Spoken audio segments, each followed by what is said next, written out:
Hello, welcome back to the channel. Today, we're diving right into how to use Trello's card printing power-up, your go-to guide for 2025. First up, log into your Trello account and navigate to the board where your card is located. This is where you manage your tasks and projects, and it's important to know where to find your cards. Now that we've done that, the second step is to locate the card you want to print.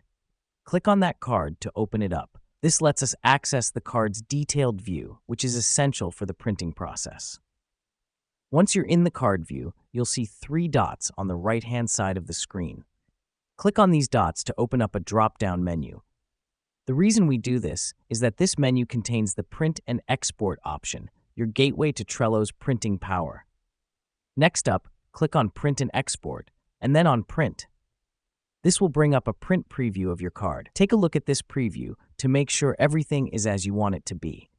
This helps us because it gives us a chance to make any last-minute changes before we print. Now let me explain why this matters. The card printing power-up allows you to have a physical copy of your card, which can be useful for meetings, presentations, or just to have a tangible reminder of your tasks. Finally, click on the Print button in the top right corner to print your card.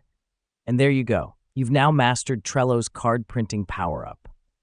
To wrap up, using Trello's card printing power-up is a straightforward, efficient way to get a hard copy of your Trello cards.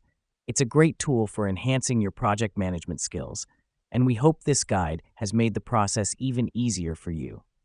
Thanks for tuning in.